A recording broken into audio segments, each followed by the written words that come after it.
ito yung nails ko. Ayan. Hindi naman siya scientifically proven na matitreat niya to. We are on our way to the nail tech. Nanibago ako bigla kasi parang ang yellow ng ang yellow ng keme. Pupunta tayo sa taas.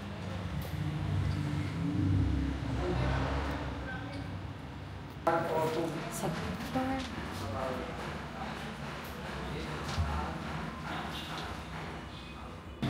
Here. So that's the name of the spa.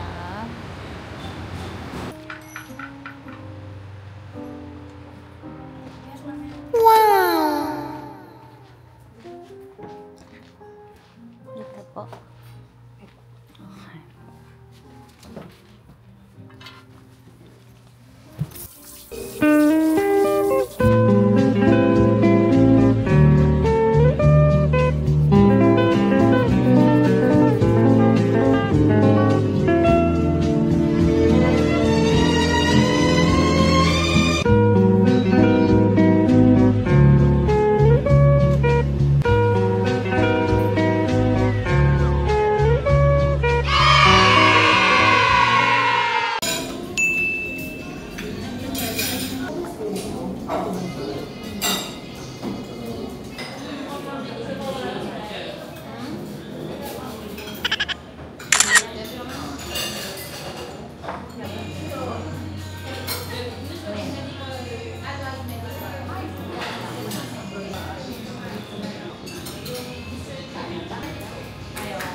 What?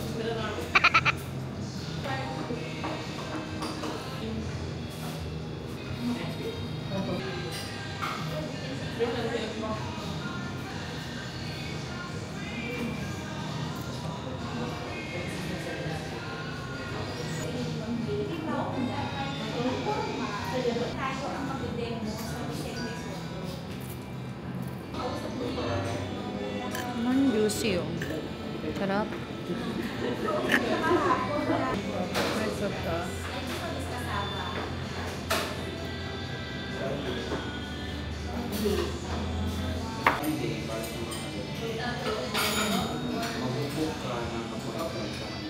Hindi basta na patukuan ang ganyan scenario.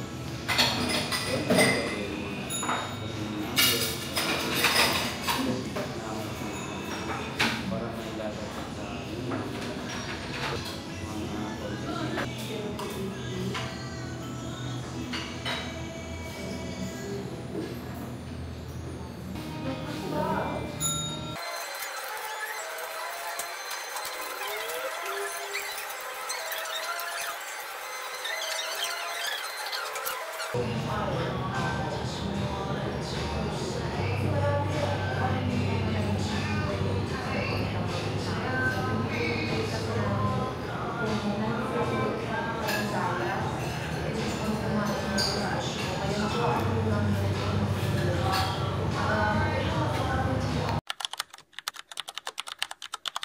Back home and kwentuhan muna tayo habang ako'y nag-aayos ng aking mga anik-anik or nagtatanggal ng aking mga accessories kasi tayo ay matutulog na. It's already magto 2:30 na naman and gigising na naman tayo ng bago mag 7:30 kasi tayo ay magwo-work na. Anyways, ito yung nails ko. Ayan.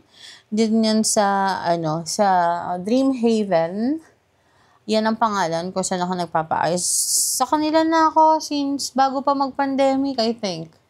Oo, bago pa mag-pandemic, parang sa kanila na ako nagpapaayos ng kuko.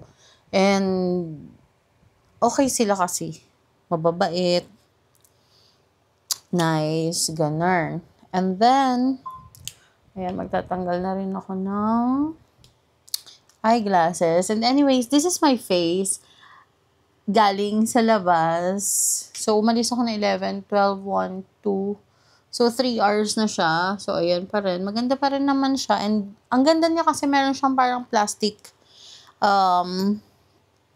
yung, niya, effect. Plastic effect. Plastic kasi talaga ako, sis. Charing. Well, anyway, yun lang. Hindi na ako masyadong magpapahaba ng video because this is my first time ulit na mag-vlog outside.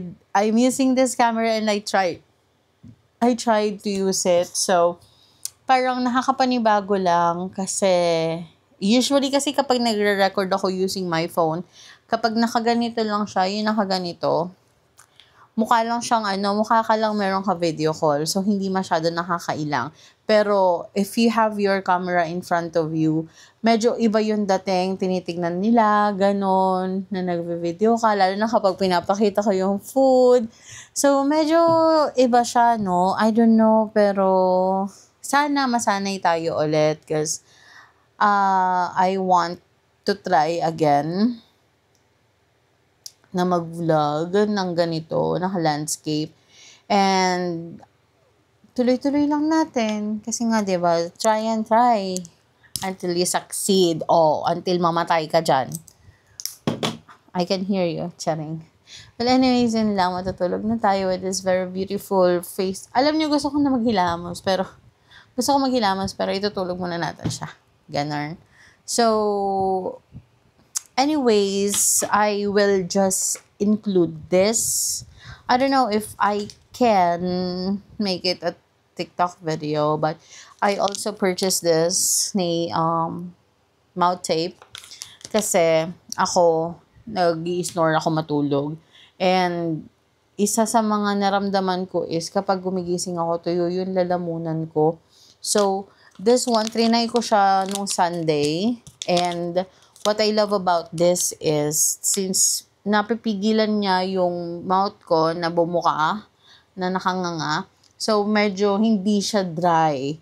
Plus, nakita ko na, kasi di ba I mentioned before that one of my biggest insecurity is my double chin.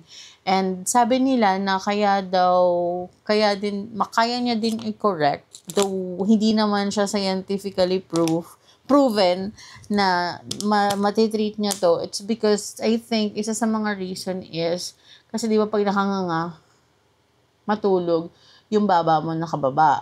So kapag naka-close yung bibig mo, then may iwasan niya na ng konti to. Though alam ko naman na still a healthy lifestyle, less sugar could remove my double chin. And exercise, of course. However, if this could help kahit konti-konti lang, di ba? Unconsciously, medyo nababawasan yung double chin natin, then mas better. Di ba? Well, anyways, yun lang ulit. Tama na. Ito na talaga yun. Last na to. And I hope I can see you in the next video. And magkakaroon tayo ng mga engagement games. So, I hope na makipag-engage kayo.